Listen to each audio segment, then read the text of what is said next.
For those of you who have seen the movie The Manchurian Candidate, you'll find this interview beyond intriguing. Dr. Nick Begich has spent the last decade investigating the use of 21st century technologies and their effects on our brain. It probably doesn't surprise you to know that technologies that produce this effect on people actually exist. Let's hear what Dr. Begich has to say about these well-cloaked technologies.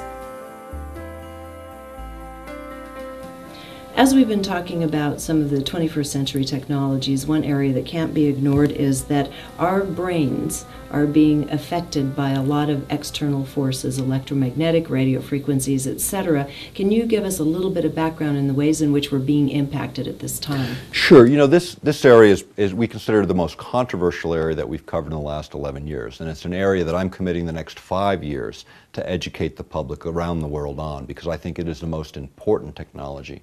The idea of interfering with the human brain, either from external sources without our consent, is a significant issue for me. In the United States, according to Secretary of Energy O'Leary, when she was in that position under the Clinton administration, she had said that over 500,000 Americans in a 40-year period had been victims of human experimentation in the United States without their consent. You know, from syphilis being given to black men in the southeast to see how they would die over time, to radioactive iodine and opiates in Alaska to see how they would die over time, and many, many other things.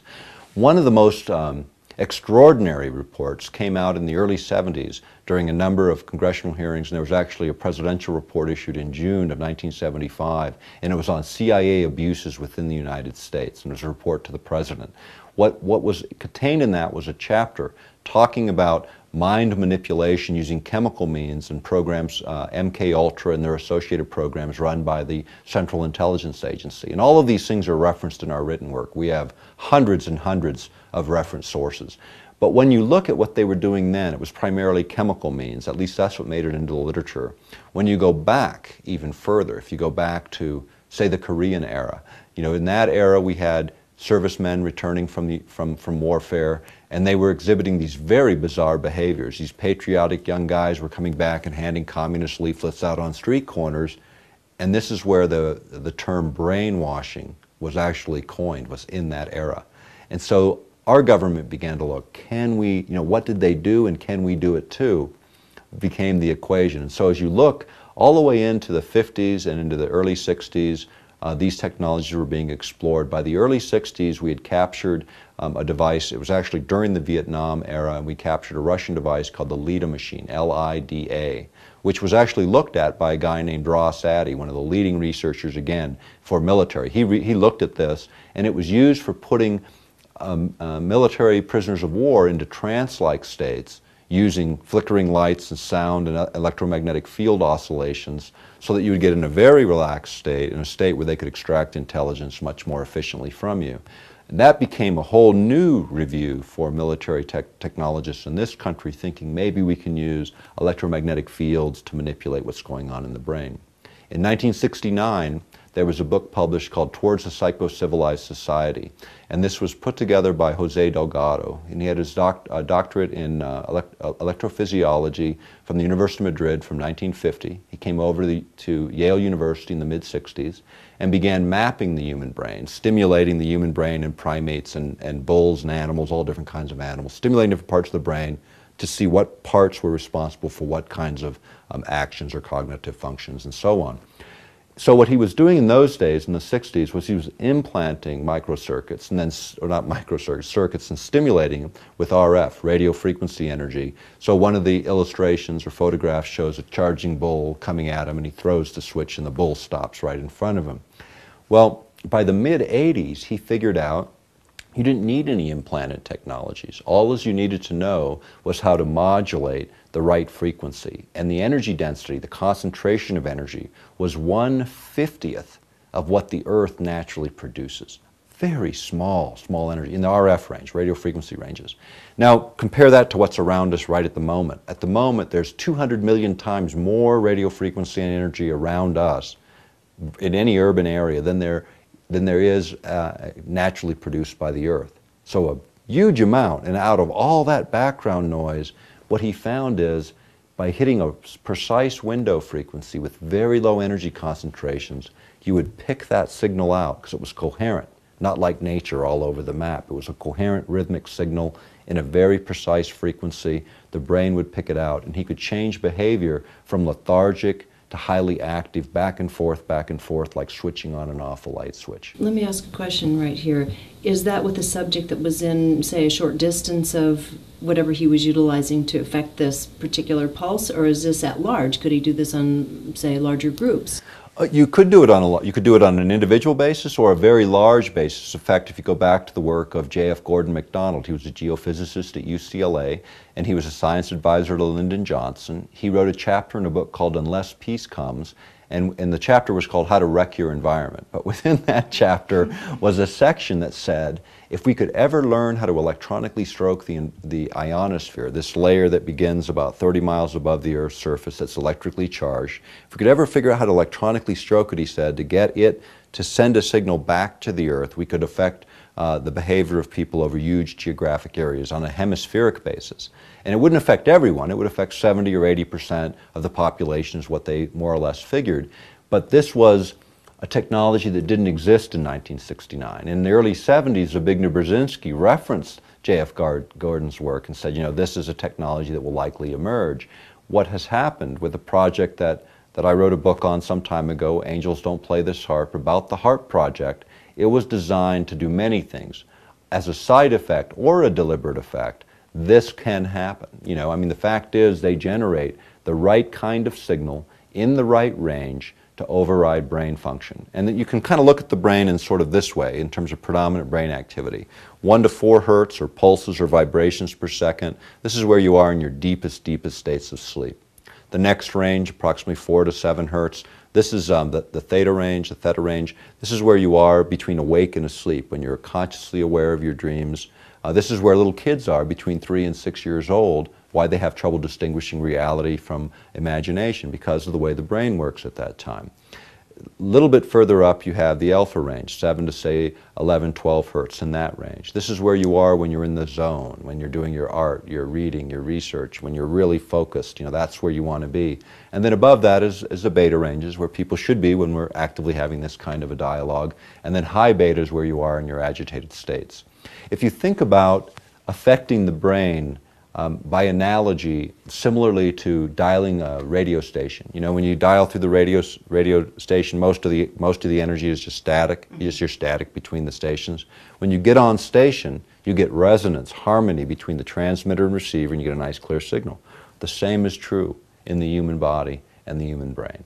Whether you look at it at an elemental level, the elements that compose the body, or you take it all the way up to the organs of the body, you can create modulations, oscillations that will override the brain's natural rhythms. The brain will entrain or lock onto that external signal and begin to mirror it. By putting this coherent signal in. Right. Coherent, meaning rhythmic, right. Not random. Right. And so it's not so much the amount of energy, it's the way the energy is manipulated. And so what they found in military applications, and there's dozens of source documents that we quote, they found that they could use these external fields for degrading or depleting the ability of an adversary to, say, wage war or confuse their thoughts enough to where they become... And this was actually utilized?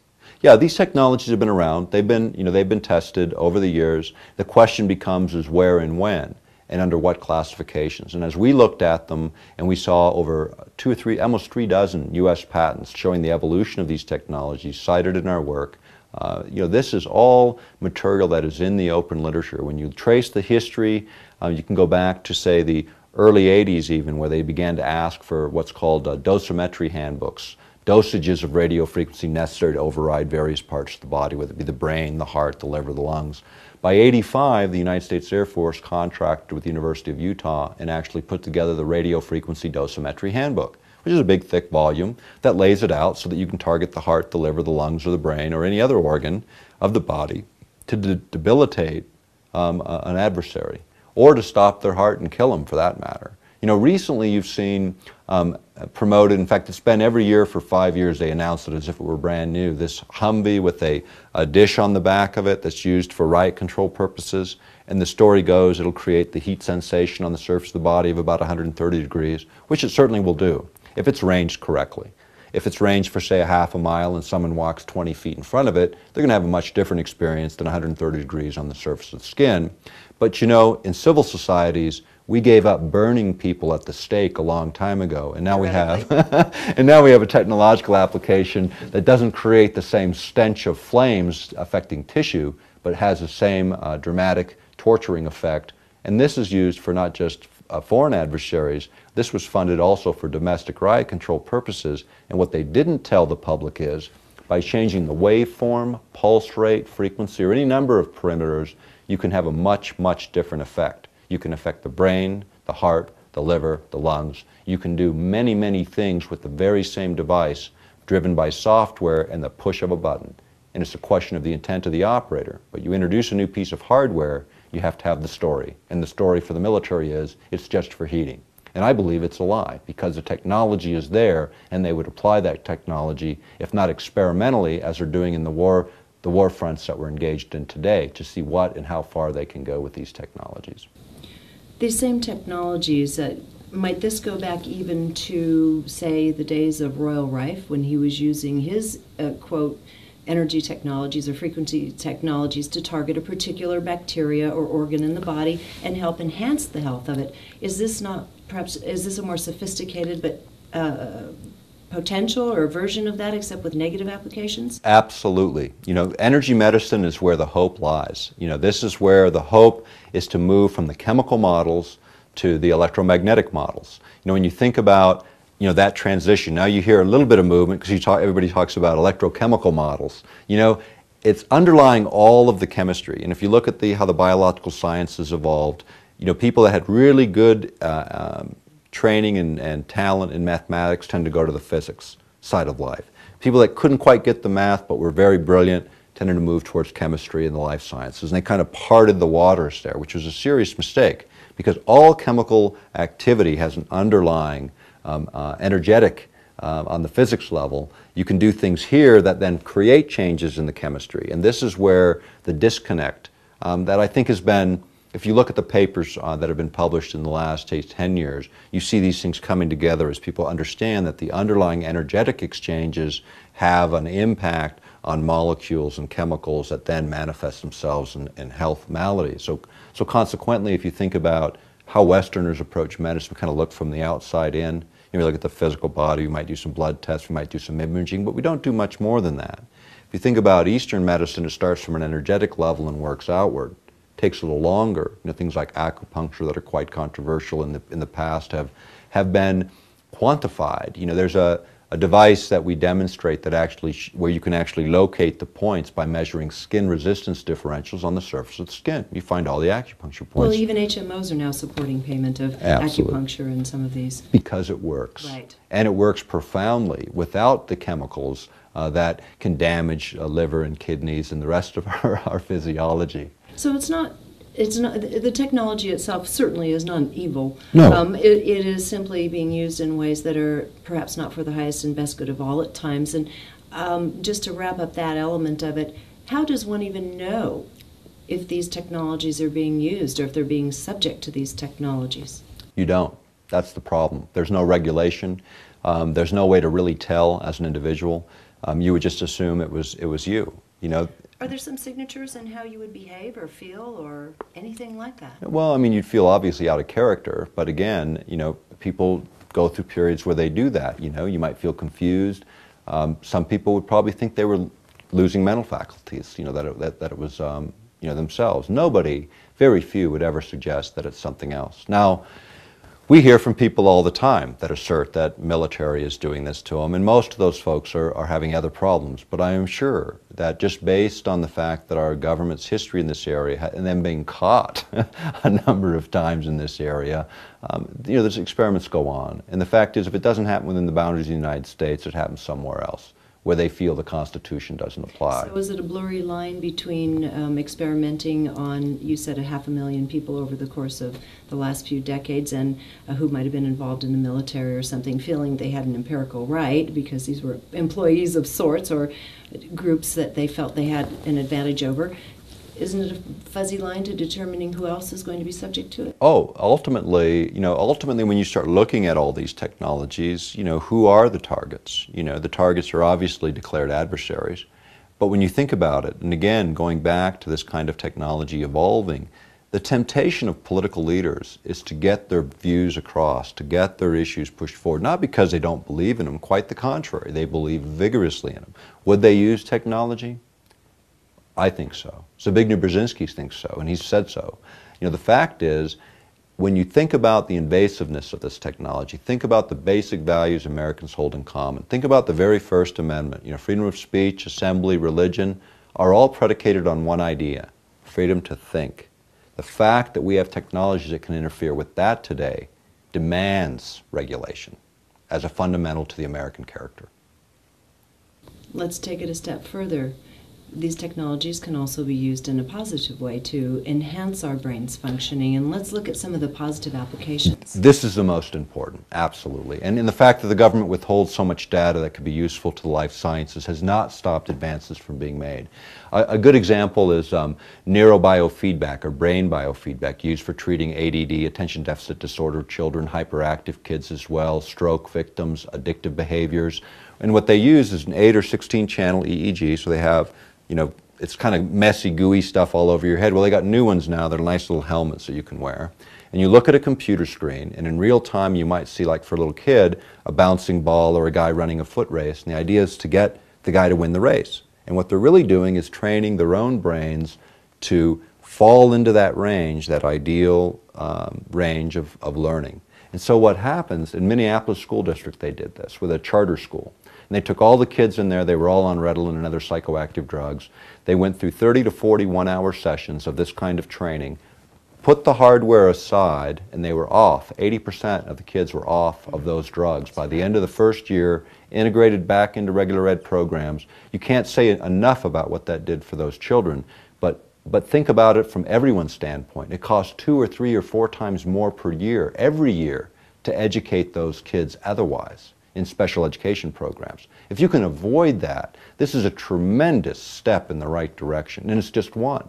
Other areas where this technology has been advanced is light and sound devices. These ideas that create a flickering light that the brain entrains to, and people go, well, how can a little flickering light do that?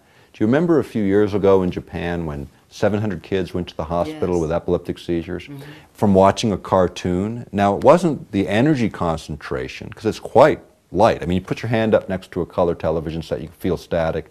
You get back just an inch or two and it's gone. Well, 10 feet away, they say it's perfectly safe.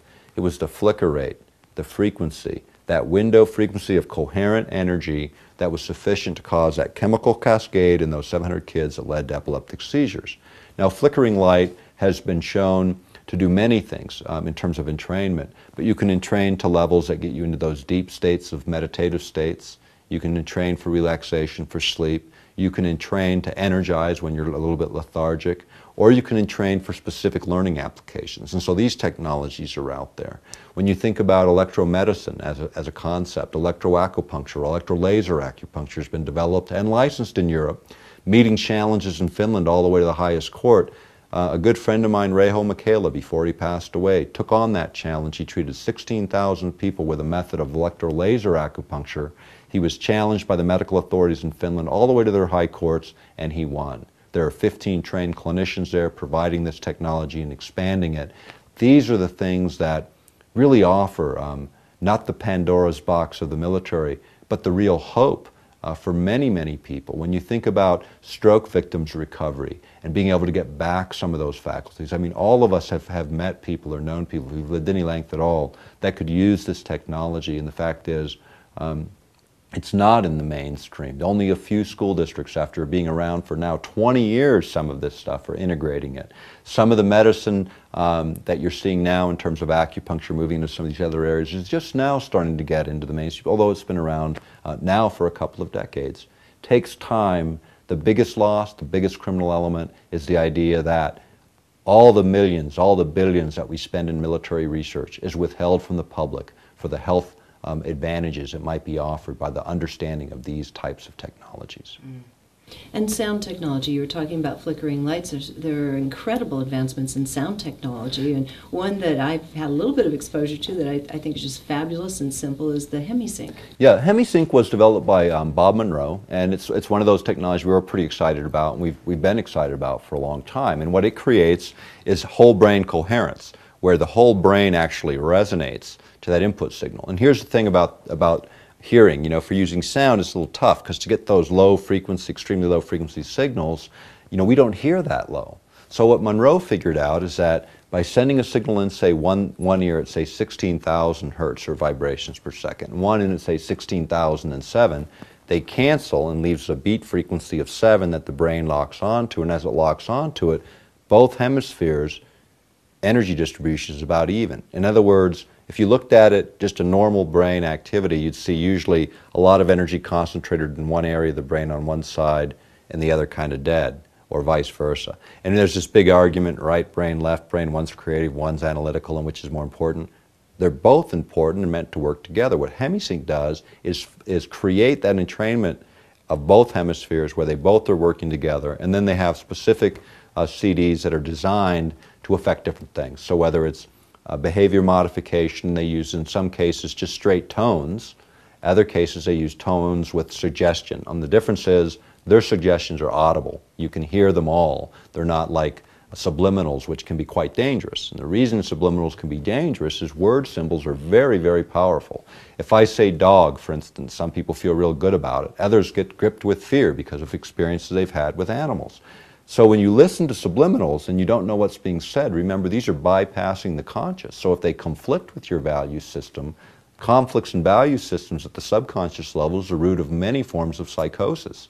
So you want to know what's being put in. So HemiSync I like because if they use words, and in some they do, you know exactly what words are going to be used. They line up with your value systems or you don't use them. And then the one I'm particularly fond of that I use to sit down and write a script and do my research through my iPod little headset is one that has no words in it and you don't really hear the tone. It's more just sounds like really pretty music. Right. Very pleasant music, except you feel incredibly uplifted and optimistic. Right. And your brain is incredibly focused. Yeah, and these are exactly what they're designed to do. I mean, there's several designed for concentration for those kinds of applications. There's some designed for memory, relaxation, getting rid of bad habits, losing weight, increasing sex drive. I mean, it goes on and on and on. They have lots of material out there. And they're cheap. I mean, that's the beauty of it. It's not like you got to invest hundreds and hundreds of dollars. These are things that cost 20 bucks. And a CD lasts as long as the CD lasts, and there you are. You have something that you can apply to your specific need as an individual making the choice, not having it imposed upon you, and then utilize it to enhance your own performance. And in a technological age, we need more of that. And the nice thing about it is the more you use these technologies, the brain lays down its own pathways. And so your tendency is, on a more frequent basis, you do it naturally. You know, with little kids, you see a lot more balance. As we bring them into so-called education, we see this shift where we treat little girls one way and little boys another way, and as a consequence, one brain gets developed, one side of the brain versus the other.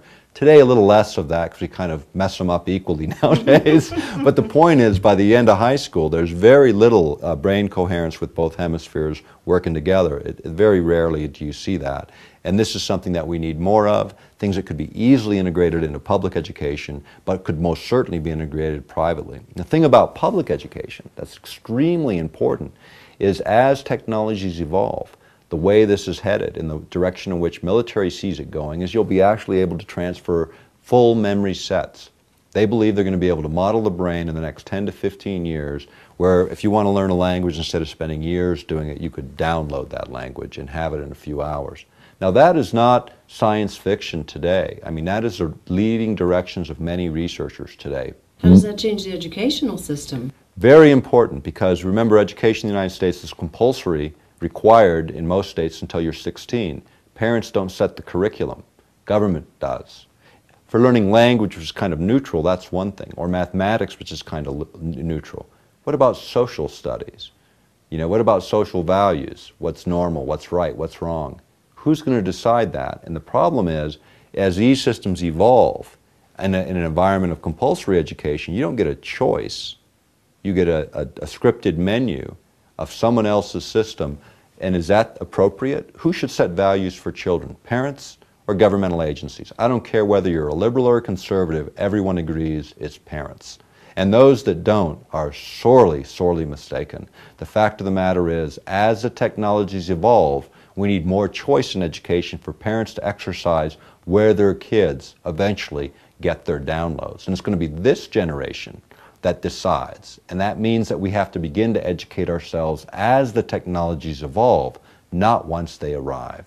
And I think that's the challenge. I mean, for us, for the next 5 years, this area is so important because we know it takes about 20 to 25 years to migrate out of those military-industrial complexes into the private sector, so we right now have time to make that difference. And I think it's a wonderful challenge, because if we can look at these technologies from our own individual value set and expand what we're capable of as human beings, great, great things are possible for humanity.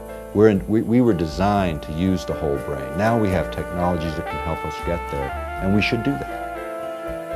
If you're interested in these exotic and little-known technologies, you'll likely find the interview with Jerry E. Smith quite an eye-opener. Meanwhile, visit Dr. Begich's site for more information. Until next time, thanks for watching.